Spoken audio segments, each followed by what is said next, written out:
This is a great honor for every fan of the Dallas Cowboys. I'm honored to be in the NFL.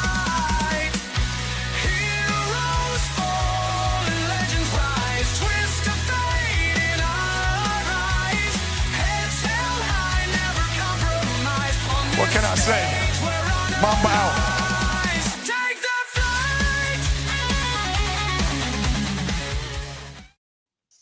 All right, what's going on, everyone? Hope you guys had a great extended weekend. Of course, we are here live on the Tuesday afternoon edition of The Afternoon Show. I'll be your host and producer, Logan Landers. And joining me here today, of course, Chris and Tony Gonzalez, and special guest today, Big Glenn. So, Chris, Tony, guys, how was y'all's weekend? Did you do anything fun over the Labor Day weekend? And I know we saw that we had the debut of the Real American Freestyle, Hulk Hogan and Eric Bischoff's promotion that we talked about here on the show before. And just Tony, we'll start with you, man. I know you brought it up. You want to talk about it. So what were your initial thoughts, seeing this debuting product?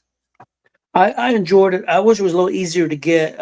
It's on Fox Nation. It's a streaming service. They did offer a 7-day free trial.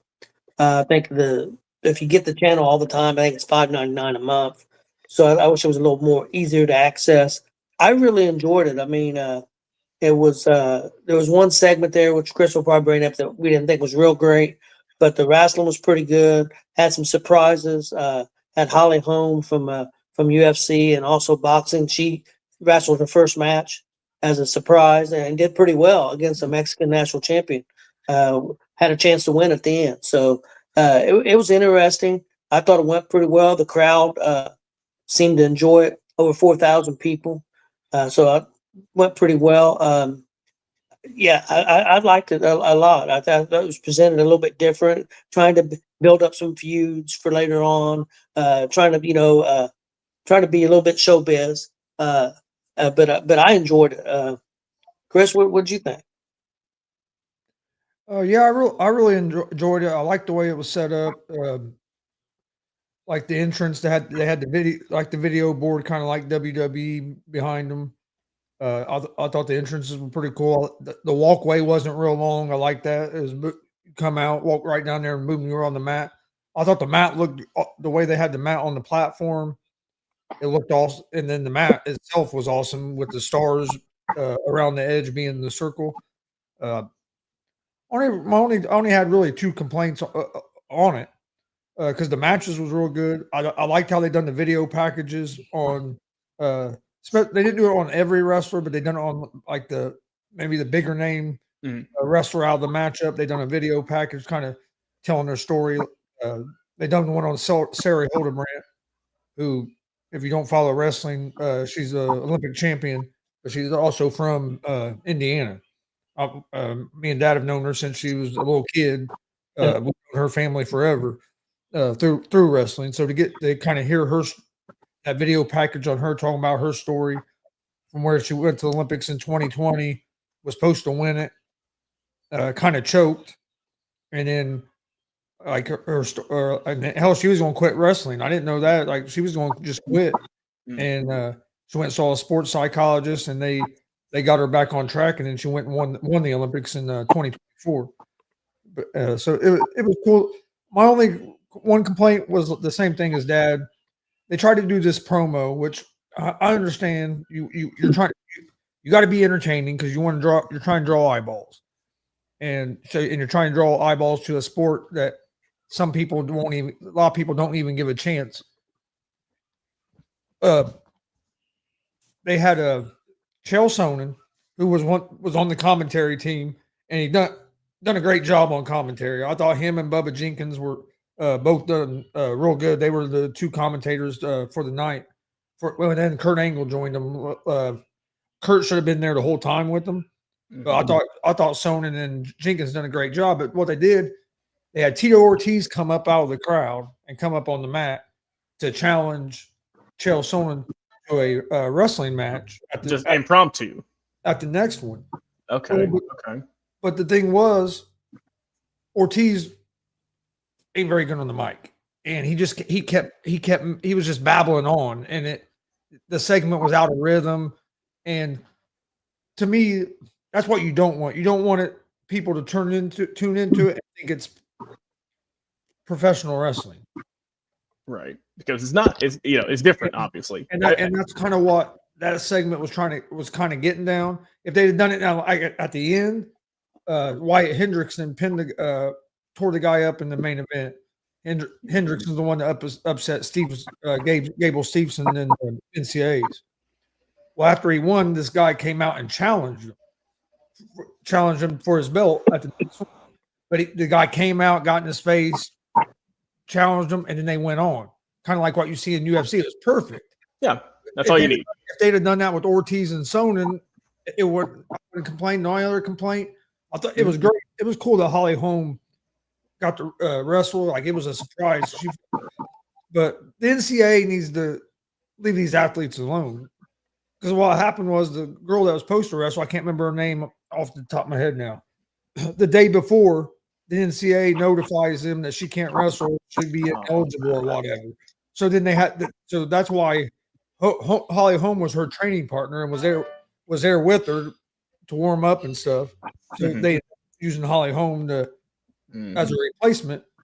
And hell, Holly Holm put that Mexican world champion on her back in the first 20 seconds of the match, almost pinned her. Ended up losing by 2 points, but for your first wrestling match, wrestling a 2-time world champion, like she had a good showing.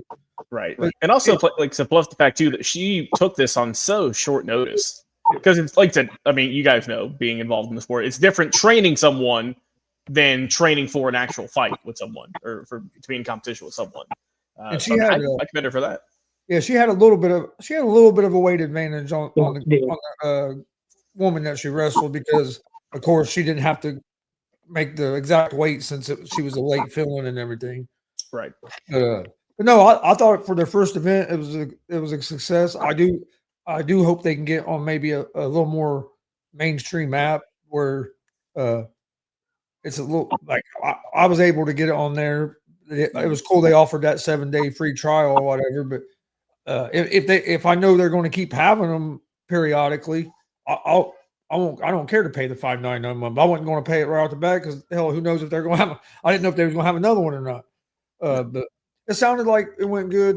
One thing that they did do real quick that was awesome was for the co-main event and main event, when they had an announcer come out and announce like all the wrestlers, like just like in UFC, before the fight.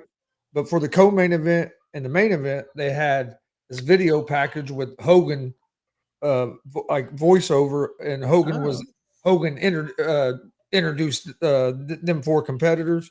If they could do that, I told Dad I know he recorded those before he passed away. But dude, they should use some AI, and that's how they should introduce everybody. Because them introductions were spot on. Like it was for the co-main event with Hogan doing the introductions. It was sweet. So it'd be cool if they would do like some kind of AI and have him do all the introductions like that. Yeah. I mean, they definitely could with all the, like you mentioned, the AI technology nowadays. That's something they could do. They might be working on it right now. Who knows? But yeah, I'm glad, we initially had our worries about it. We talked about here on the show, I know, because we know initially, as we know, ticket sales were not great. They were a little bit slow out the gate. And then, like we said, unfortunately, the passing of Hulk Hogan, I mean, honestly, right around the corner from when this debuted the other week or a couple days ago. But I'm glad they were able to get their first show off the ground, and here's to their success, and we'll see what they can do in the very near future. Now, Glenn, I know you were telling me that you were wrestling this past weekend, not in the ring, but around the court, and the Indiana Fever wrestling with some power issues or some clock issues. You were there. You were on the scene reporter. What happened? Yes, I was in San Francisco. Left Saturday, came back last night, and I was at the Chase Center on Sunday for the Fever versus Golden State Valkyries game. And I get there right before tip off, it was like under a minute to go before they tip off the game. Well, no sooner than they tip off the game, like 30 seconds in, they have shot clock malfunctions. So I've come to the conclusion that the spirit of Game 6 NBA Finals, Pascal Siakam, was with me and was just jacking with everything, and by the time that we got to halftime is when the game should have been already over because of those delays. How long would you estimate that was? Oh, it was an adjustment, all right.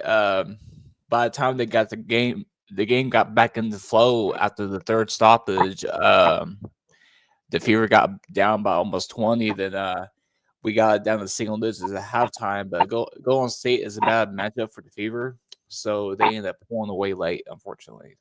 Hmm. It was a fun time out there. Yeah, I'm about saying. Was that the first? I mean, I know the team's very new. That was your first time going to a Valkyries game, right? Yes, absolutely.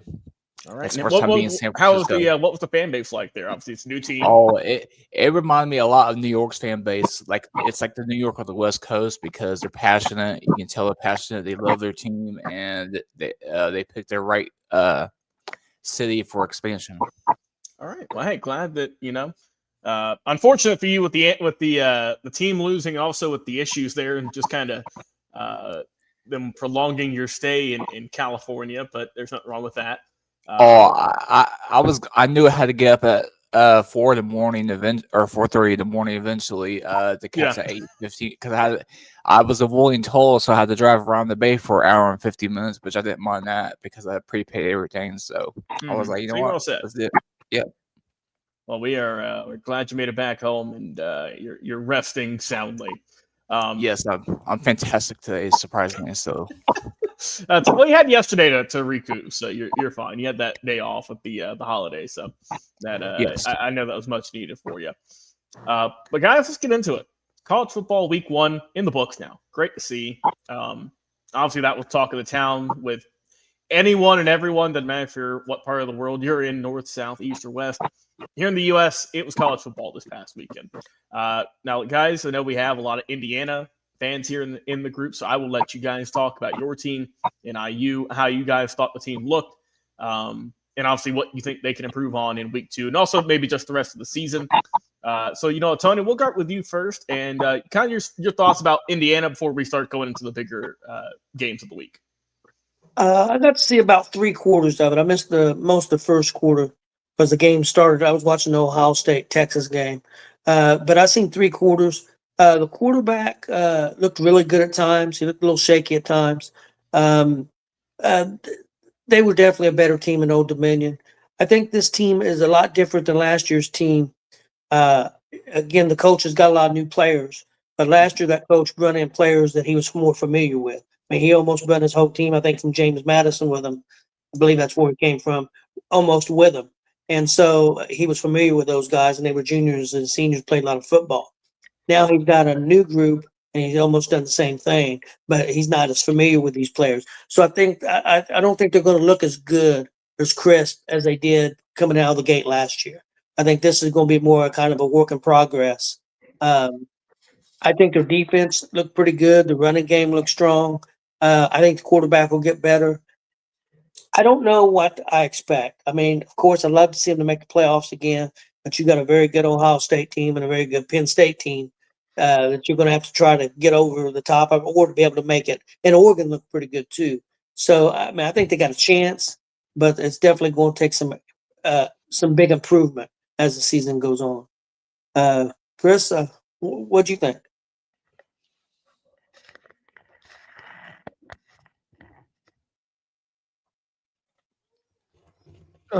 Yeah, I thought you looked pretty good. I got to see most of the game. They were up 27-7 most of that game. The defense kind of slacked off a little bit in that late in that fourth quarter and let them get the touchdown and made it look a little closer than what the game really was. I agree with you. I thought they looked pretty good. I think we have a good shot of being in the playoffs. We do have a tougher schedule this year than we did last year, so that's going to be a little different as well. But I think they have a chance, and I think they're going to get better as the year goes on because he's getting used. Cincinnati's getting used to this new quarterback. The guy played a lot for Cal last year. Had a real good season for Cal. I thought he looked pretty good for the most part. He missed a couple throws, but that's going to happen sometimes. So yeah, I thought for the first game of the year that they looked pretty good. So it'd be interesting to see here in a couple weeks when they start the Big Ten schedule and see them against a good team instead of playing some of these smaller schools. And they got a ranked Illinois team coming up. I think on the 20th. Yes, Yeah, so they got the Illinois is ranked and they're ranked, so that'll be a good test. That's at IU. And I believe ESPN will be there that day also, is what I think. Mm-hmm. Yeah, that'd be a good one. Now, Glenn, rejog my memory here. Are you an Indiana University fan? Are you Hoosier? Absolutely. Okay. Well, I know you were out and about, but what did you like about the team? What do you think they can improve on? Yeah, I can tell that they are going to improve throughout the season. Obviously, Old Dominion somewhat came to play and stuff, keeping it relatively close. Not surprised that they dropped 3 spots in the AP poll, and I think a ceiling for this year for IU football is top 5 or top 3 in the Big Ten. Okay. Yeah, I mean, like I said, last year was a kind of a magical run, right, for the team that no one really thought that they would go on. Now you kind of going back down to earth, like you said, with a lot of people leaving, kind of a new crop of guys, and obviously the team believes in Kurt Cignetti. They signed him to that big money contract not too long ago, so they believe in what he's doing there at the program and how he's been able to kind of right the ship and get them on the winning side of things. And like I said, they did win. They are 1-0 in the season, so you can't take that away from them. But they did drop 3 spots in the AP Top 25. We came out right before we started the show, so we'll look at that before we dive into some of the bigger games. Obviously, a lot of big, top 10 ranked games, top 15 ranked games this past weekend. So in the top 25, we do have a new number 1 seed. That is the Ohio State Buckeyes, moving up 2 slots. They are now number 1 in the nation. Penn State at 2. They stay put. LSU, the Tigers, move up 6 slots. They are number 3. Georgia moves up to number 4. Miami Hurricanes move up to number 5. They move up 5 slots. Oregon is now at 6. Texas dropped to 7th. Clemson dropped to 8th. Notre Dame, they fell to 9. And South Carolina has moved up to number 10. Some other teams in the rankings. Illinois moved up to 11. Arizona, Florida State moved up to 14. Interesting note there. Also, Michigan, they won, but they dropped to number 15. They beat New Mexico 34-17. Iowa State moved up to 16. SMU, the Mustangs, dropped to 17. Oklahoma, Texas A&M, 18 and 19, followed up by Ole Miss at 20. Alabama, guys, drops 13 slots. They are now number 21 in the nation. Tennessee at 22, followed up by Indiana at 23. Texas Tech at 24. And the Utah Utes at number 25. There's an outlier in there, and I think we all know which one it is. That is the Alabama Crimson Tide. Boy, oh boy. Yeah, let's talk about that. You drop 13 slots. You lose to Florida State, who at the time was unranked. And you don't only get beat by them, you get, in a way, outclassed, outplayed. 31-17, but if you look at it, guys, I mean, it didn't feel like a close game at any really time. And the one thing I had seen that a lot of either former players or other fellow analysts were saying is that the one thing you saw with this Alabama team that you never saw under Nick Saban's 15, 20-year tenure, whatever it may be, they didn't look disciplined. They didn't look prepared.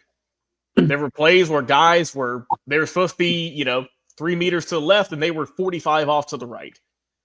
That they didn't know the plays, they didn't execute well, and look, you're going to have sloppy games, but it's a whole nother type of game in Alabama. You know what I mean?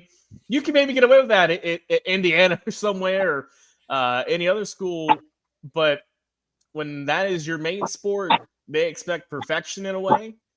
And boy, for Kalen DeBoer, bit of a.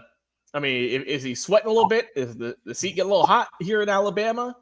Obviously, look, we're 1 week in, right? Overreactions are galore, but they have not looked nearly as sharp in the last year than they had in years past.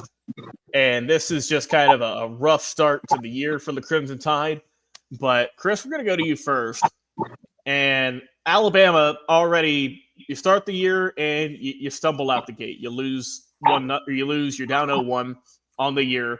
Again, look, and Florida State's a good team, obviously. We know that they have good players. They have 4-star, 5-star players and whatnot because it is still a very good program. But it's a game that any other year, unranked Florida State versus at the time number 8 Alabama, should have been a cakewalk. Your thoughts on Alabama so far and the rough start for them, Chris? The main thing for Alabama is they got figured out the defensive side of the ball. They got a new quarterback this year. He didn't play bad. No, Simpson. He threw for 254 yards. Didn't have any interceptions. Had 3 touchdowns or 2 touchdowns. Like, you can't say it was your quarterback play. I mean, he was 23 of 43. So wasn't the best completion percentage, but still it's about 50%. So he wasn't terrible, but you can't give up 31 points. Caleb DeBoer's in a tough spot, and I think he's a real good coach. I think he'll get Alabama going in the right direction. I think this game was more of Florida State was better than what people were giving them credit for. 2 years ago, everybody was saying they should have been in the playoffs and they got left out. And last year they lost a bunch of people, only won 2 games, so nobody really knew what to expect from them this year. And they came out and they were on fire from the get-go and really dominated the game. But DeBoer's in a tough spot because of who he's following. Yeah, and I understand it's Alabama, but because he's following Nick Saban. Whoever the first coach following Nick Saban, you're putting yourself in a tough spot because anytime you lose, anytime the team don't look like they're as disciplined as they should, or anytime anything goes wrong, you're getting compared to arguably the greatest college football coach of all time. So I think he'll get it turned around because I think he's a good coach. I think getting his offensive coordinator back this year is going to help as well. But their defense, to me, their defense has to play better than what it did. Defense kind of looks slow. I didn't watch all the game, but some of the game I saw, their defense didn't look like it was real fast. It kind of looked like they were playing in a little bit of quicksand. I don't know if they were thinking or if maybe they just don't have the athletes, but they looked a little slow on defense. But I think they figured their defense out. They'll be all right because I wasn't real worried about them offensively. But defensively, you can't be giving up 30. You give up 31 points, you're gonna have a hard time winning a lot of football games. Tony, what are your thoughts on Alabama's rough start to the year? I think the big reason is NIL. I think other teams are getting players. I think that's why Saban's no longer there. He knew how tough it was going to be now because he wasn't going to have an advantage of getting the players over other teams since it was more of a fair playing ground, or if you want to call it that. I think Alabama's not going to sniff the top 10 this year. I don't think they'll be in the playoffs. And it may be a few years before that. And I just don't think he has the players. I don't think the board had the players. That Chris talked about looking slow. They got manhandled against Florida State. They really did. And I don't think Alabama's anywhere close. I don't think they should still be in the top 25. That's just my opinion. They didn't look good at all. And if you was the 8th ranked team in the country, you should look better than that. You still could get upset, but you still should look better than that. I think the board won't be there very long, unfortunately, because I agree with Chris. I think he's a good coach. But if they only win 7 or 8 games this year, I think they'll run them out. That's just my opinion. I think Alabama, it's just other teams are getting good quality players now, and they don't have the advantage. So I think that's the biggest problem. Well, that and they had so many people leave last year when Saban retired that they lost their depth. Because used to they would be 4 or 5 deep with 5-star guys. Well, now since with the NIL, you can't get 4 or 5 deep with the 5-star guys. And then the guys that they did have, a lot of them, soon as Saban retired, left and went other places. So DeBoer's trying to refill. He's trying to refill the cupboard, and it takes you a little bit. It's going to take them 3 or 4 years, and I don't think that kind of time. You don't get that kind of time at Alabama. No, that's just how the nature of the beast is there at that school. And I'm curious to see with Are we going to talk about the poll? Yeah, we'll get about it in just a second. I just want to get Glenn's thoughts here on Okay. Alabama. Yeah. specifically I and just then we'll get wanted into it. One thing, as far as Alabama is concerned, one thing that you don't want to do is ever follow the man in that way, whether it be just in coaching or just life in general, because it's never going to work out the way you want it to. With that said, Louisiana Monroe will beat Alabama on Saturday. Oh crap! Oh Lord! If they do that, then And Jalen DeBoer will be an analyst over here. Yeah, I'll call it and then now. they won't be in the top 25 after this weekend. If So- they lose that game, it's over. We'll Yeah, never Yeah, see but oh, if they DeBoer- lose we'll that never game, see that whole DeBoer team's getting again. fired. We'll never see the yeah. board again. No, we won't see Hey. him. We won't see anyone else on the staff. No, they might just cancel the season if they use the Th- ULM. This ain't no Glenn thinking that the Lakers can catch Oklahoma City and stuff like back in the spring. I'm being legit serious with you guys today. He's serious. Okay, well, hey Glenn, we know you are a betting man, so we'll. I don't know how many chips you're pushing in for that one, but best of luck, Fred. We'll see how it goes. I'd throw $5 on it. If FanDuel, Yeah, $5, yeah. FanDuel $5 ain't has nothing. a spread Glenn? and over right now, so they can't money line bet just yet. I would back you, but I said Ball State was going to upset Purdue over the weekend, and Ball State got Yeah. beat 31-0. Yeah, So- Yeah. I gotta lay low on the big predictions for a minute. I'm about to say you gotta relax a little bit on that one. Yeah. Like, well, Chris, you mentioned it. Talk about the polls. First one came out, right? So you can see a little bit of a shake up there. But let's just get your initial thoughts. And Chris, I mean, you brought it up, so we'll go to you first. And thoughts on the top 25 here after week 1. Well, I think it's ridiculous that Texas moved all the way down to 7. Where would you put them? I'd probably have them around 4, maybe 5. You lost to, in my opinion, what should have been the number 1 team, preseason team anyway. They're the defending national champions. Everybody knew that they had reloaded as well. Texas had a new quarterback. You get that? But Texas had a new quarterback. Ohio State had a new quarterback. So I felt like if you're the number 1 team and you lose the number 3 team, I really don't think you should drop down 6 spots. Mhm. So I think Texas should be a little higher. I was really impressed this weekend. The 2 teams that stood out to me was LSU.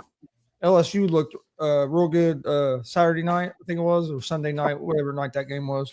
And then I was also impressed with Miami. Miami pretty much dominated Notre Dame for most of that game. I know Notre Dame came back toward the end and made it the score closer, but if you watch that game, especially the first 3 quarters of that game, was basically all Miami. I was really impressed with the way Miami looked as well. And Florida State too. Florida State looked real, like I said, they dominated Alabama. But yeah, I felt like Ohio State should have been number 1 from the get go. But the way they done the preseason ranking, I feel like Penn State should be number 1 right now. If Penn State was number 2, they win 55-14. Why does Ohio State bounce ahead of them? Because they beat Texas as number 1. To me, it should have been Penn State go up to number 1, Ohio State go up to number 2. But I also feel like Ohio State should have been number 1 from the get-go. I just don't think Penn State should move down when they done what they were supposed to do, and they dominated. They dominated their opponent. It wasn't like it was a close game and they barely won or something. What's up, motherfucker? Hey, don't press buttons. Hey, what's up, man? That is the joys of doing a live show, ladies and gentlemen. You never know what is going to happen. Geez. Well, Tony, let's go to you. And so Penn State, right? They stayed put, right? They're at number 2, so they didn't move up. They didn't move down. They beat Nevada, which hell they should have, and they did convincingly. But I mean, obviously, the main reason I think that they put for number 1, they moved up to number 1 in Ohio State is they did beat Texas, right? But you only beat them by a touchdown. You know what I mean? It's not like you beat them by 20 or 30. You beat them by 7. So I mean, I guess we'll go just 2-part question. Do you feel that Penn State should be number 1 at that point with Chris's logic, like he just explained? And the second part is just, what were your kind of thoughts on the top 25 as they came out? It's tough because Ohio State was ranked 3rd, and I agree with Chris. They probably should have been number 1, considering everything. But they were at home, And so to me, that game was a toss-up game.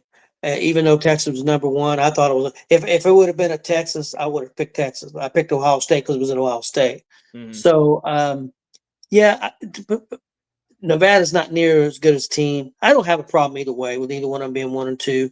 I think they've got it right. Them two teams should be the top two teams. And the top 25, another team to watch out for is Oregon. I think Oregon's going to be very good. I think they're in the top 10. Yeah, I they're think number 6. I think they're going to be very good. They look really good offensively again. My question is how they'll match up defensively with Ohio State and Penn State. And I think Ohio State and Penn State, I don't know if they play regular season or not, but if they do meet, it will be an epic game. I think it'll be really good. I think Penn State's as good as they've been in a long time. So I think their offense is better, than it's been in a long time. And one thing I did want to mention, did you guys, any of you, check out Colorado and Georgia Tech on Friday night? I saw a little bit of that game. Georgia Tech got the win in that one. It was a close ball game, right? Wasn't like a blowout or anything. They won 27-20, and Colorado's defense gave up over 300 yards rushing. But the big thing that I didn't understand was Coach Sanders getting the ball back and towards the end of the game with about a minute 30 left and 2 timeouts, and never used either one of his timeouts. And when he was questioned about it, he said, "Well, we really didn't need to." Well, my thing is, why rush? Yeah. If you got 2 timeouts, why not use at least one and then save the other one for, if you need to try to kick a, field goal isn't going to help you. But, it didn't make any sense, his logic of with a minute and 30 and you're trying to rush down the field. He said, well, we got first downs. We didn't need it. We went out of bounds one time. We didn't need it. But that, to me, very seldom have you seen a coach in that situation not use his timeouts. So I really question that. I just wanted to bring that up about Colorado. It wasn't a bad game. Georgia Tech just ran as far as running. Colorado's defense couldn't hold them. And Colorado. Georgia Tech team too. This is pretty much the same Georgia Tech team for the most part from last year. That took Georgia to 7 overtime. So, and I mean, Haynes King is a hell of a ball player. He's a really good quarterback. He's good dual threat. He's kind of what you want for the modern quarterback you see in the league. So. He struggled throwing the ball against Colorado, but he ran all over him. Mm-hmm. But that's kind of the beauty you have, right? We look in the NFL, right? If Lamar Jackson is having a bad day throwing the ball, right? If defenses are tight, he's just not having a good day, good accuracy day. He can run for $150 like there's like nothing, and he can still put his team in positions to win. Dad, Ohio State or Penn State plays Ohio State at Ohio State on November 1st. Okay. The only clip I saw of Colorado game on Saturday was Dion run onto the field and his Depends Porta-John on the sideline. So yeah, it's sponsored. it's a great sponsor though because he's at that age. Great sponsor. But yeah, I mean, hey, rough start for the Buffaloes, but here in the greater Atlanta area where I'm at, they're happy Tech won. The very few Tech fans there are here in the state, they're happy that Georgia Tech won. But Glenn, let's get your thoughts on the top 25, what you'd like, some of the big moves, obviously, and just kind of your thoughts after week 1. Do you feel like any team got screwed over, or do you feel like it was kind of fair? Texas and Ohio State should have flipped. I agree. Also agree with Gonzo on the fact that Ohio State should have been number 1 to begin with. Having Texas at number 1 didn't seem to make any sense to me. But as far as the Ohio State and Penn State debate, Penn State should have moved up a little bit more. But at the same time, I know that a lot of the community is Ohio State marks. So I know that if it came down to a debate between them and another team, or let alone them and another team in their own division or conference, that 9 times out of 10, well, honestly, 10 times out of 10, Ohio State's going to get the benefit of that. Yeah, we'll see what happens. But after week 1, the Buckeyes are back on top. Like a lot of people feel like they should have been to begin with, but nonetheless, took them 1 week off, and they're already back there. And for Jay, I know Jay's planning to be back tomorrow, so I know he's going to have a lot more thoughts on the Longhorns since he's not been able to voice his displeasure publicly about Arch Manning. We know about it in our private group chats. We're not going to say anything, because He we was very want Yeah, the authentic Jay he's- McLovin out there.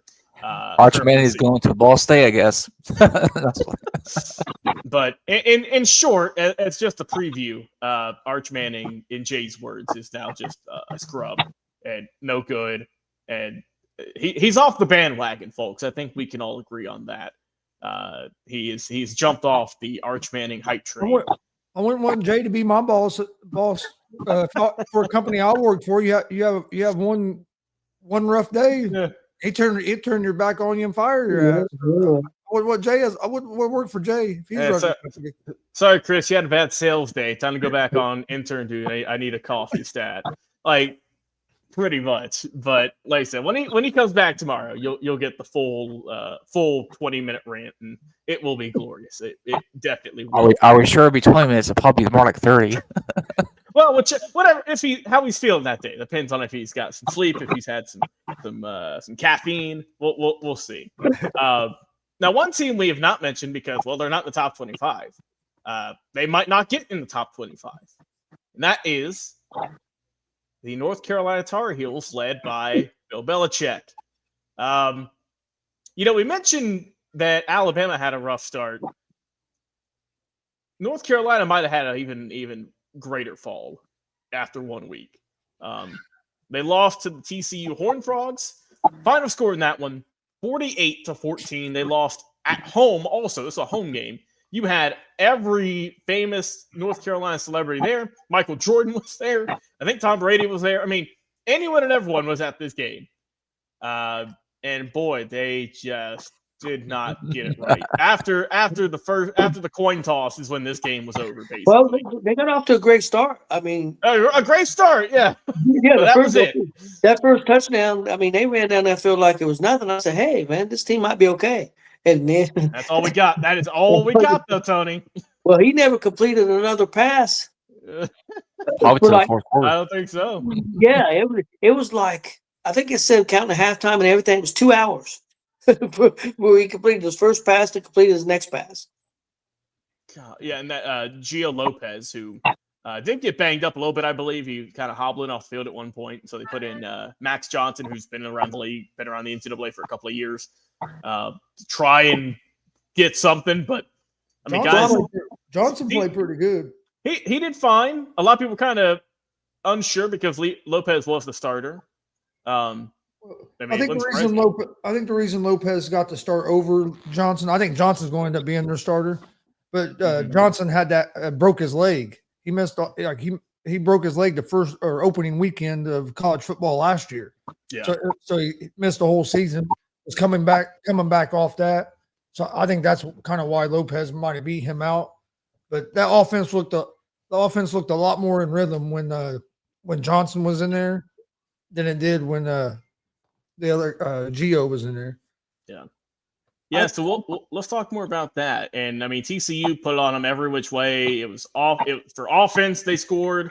It was on defense they scored. Special teams they wiped the floor with them in all major assets. O-line, D-line. I mean, it don't matter. TCU dominated this team upright center. Tony, I mean, just your thoughts on this one. Obviously, a lot of people have a lot of high hopes for North Carolina with obviously Coach Belichick, but he's not on the field. He can only give you the game plan and what he wants you to do. And the players have failed task one already. Well, I watched a lot of the pregame, and I didn't know a lot about North Carolina. And, of course, I mean, I know Belichick coming in, but he had 70 brand new players that wasn't there last year. Mm-hmm. And then also there's only 2 players on that team that's even being considered that might be drafted in the draft. And they're not 1 or 2 or 3 or 4. They're guys that might be drafted 5th or 6th round. So you don't have a lot of talent, not yet. So if anybody that really thought he was going to go in there and turn this team around, they're going to win 9 or 10 games this year, after hearing all that, would be a fool. It's going to take. I mean, he's got to get players, and I'm not putting down the players he's got. I'm not trying to be mean or anything, but I mean, you got 70 brand new players. You're starting from scratch, and scratch can beat. So their chances of winning a lot of games this year.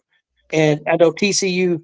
I mean, they're 2 or 3 years removed from being in a national championship game. Right. Now, are they a top 25 team? Probably not, but they're probably a top 50 team. So I mean. it is tough for North Carolina, but one thing that I think Belichick's got, they're going to give him some time. They're going to give him 3 or 4 years to try to build this up. At least I think they will. So, but I didn't know what to expect. And then when they went down there and scored that touchdown, I said, man, it's unbelievable. It's looking good. Yeah. It didn't last long. Yeah, that was a sense of false hope right there is what that was. Yeah. Hey, Big Glenn, what you think, man? Bill Belichick not off to a great start there with the UNC faithful. I got a couple things about that. Mhm. Michael Jordan is so synonymous with winning. I'm sure he probably regretted going to the game last night, obviously. 'cause He you know how probably he is. regretted that like he went to the Wizards those last couple of years. No one ever Yeah. talks about that run. Oh, absolutely. Like, I'm sure his name regarding last night is not going to be mentioned ever again in that way. But how about Kirk Herbstreit's hot mic when he came back from break near the end of the game? Oh, what did he He say? said I he- missed that one. It like he was coming back from break and it was like I want to say it was late in the fourth. He's like, yeah, they're bad. Ooh. Ooh.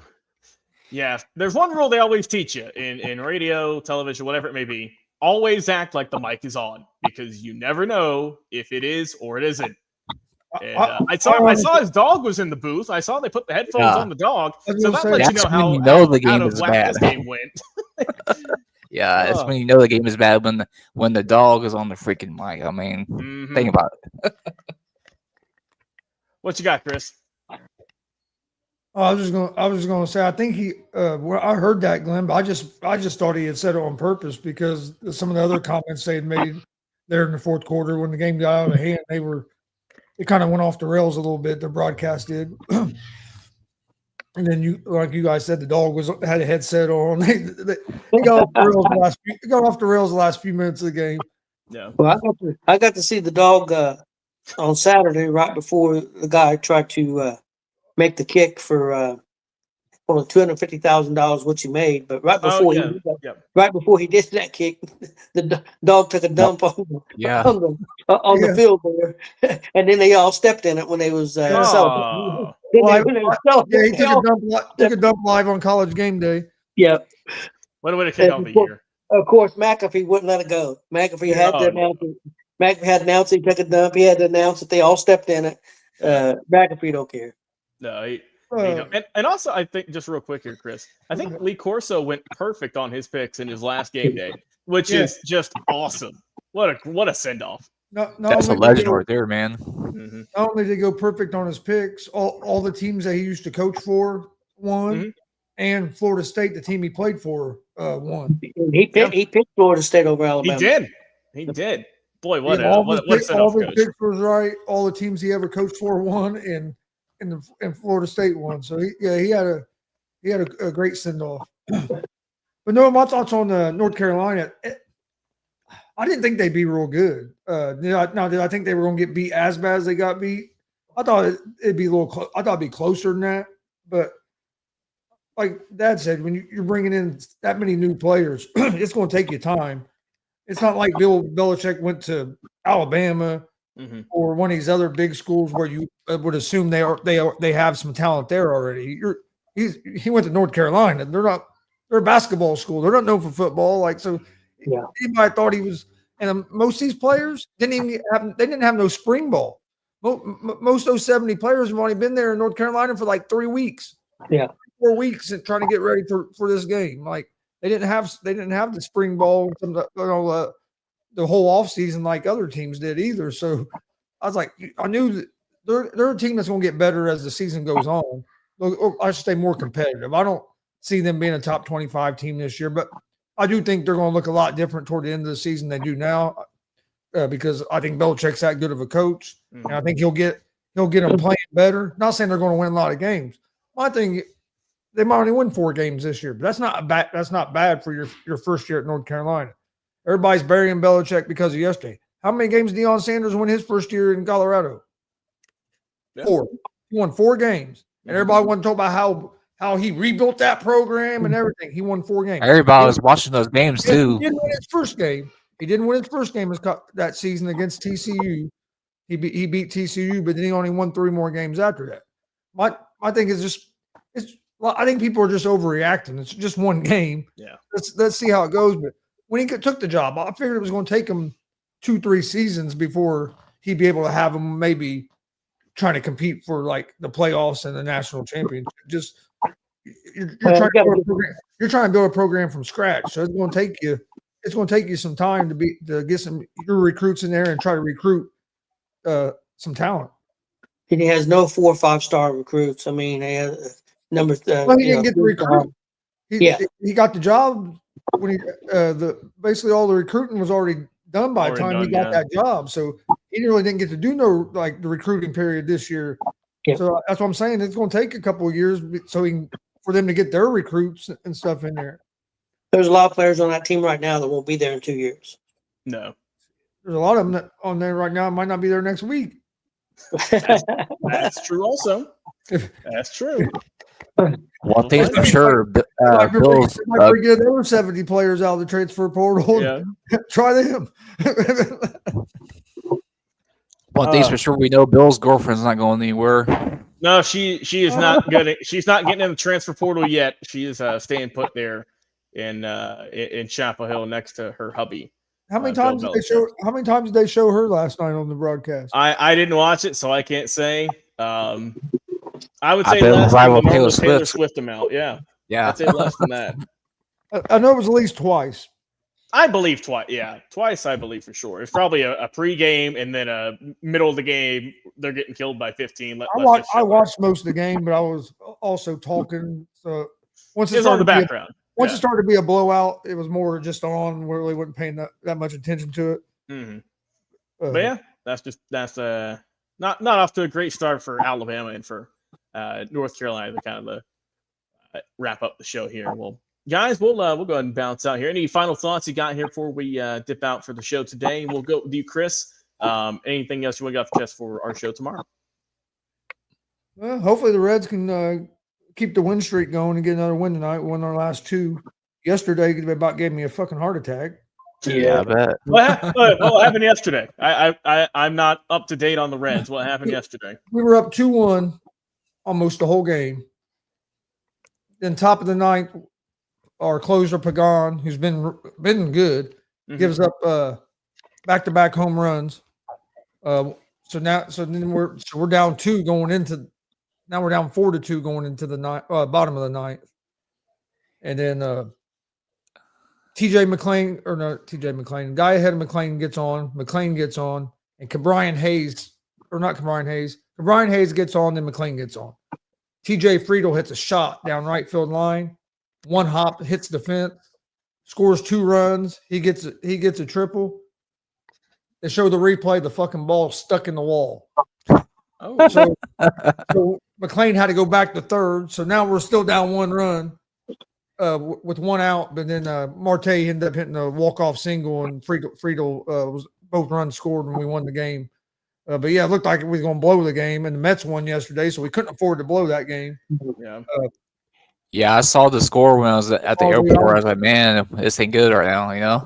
I went for being mad and cussing and to jumping up and down, going crazy because it was a walk-off. So just in that short of span, and also the Mets are going to be playing. Who are the Mets? I just Tigers, I believe. Yeah, they're in series with the Tigers, which that's a tough one. We know how good the Tigers are. They had a comeback win. Mets come back won that game on the Tigers yesterday, and they were down. And I thought we was up, and they were down. I thought we was going to gain a game, which at least we didn't lose the game. So yeah, we'll take that. And Dad, did you see where the Reds didn't play Dela Cruz at shortstop on Sunday? They played him yesterday, but they DH'd him after he made the other error Saturday night. They DH'd him on Sunday and moved McClain to shortstop for a game. Yeah, Francona said, nah, we ain't doing that no more. They put him back in the lineup yesterday, but I think Francona's going to make that leash a lot shorter after. Hell, he made 5 errors the last 6 games. Like he leads Major League Baseball in errors with like 23. And that's tough to be as your shortstop. They had to do something, but yeah, they benched him the last game of that Cardinal series. Not benched him, they just DH'd him. But yeah, they didn't play him. They didn't put him in the field.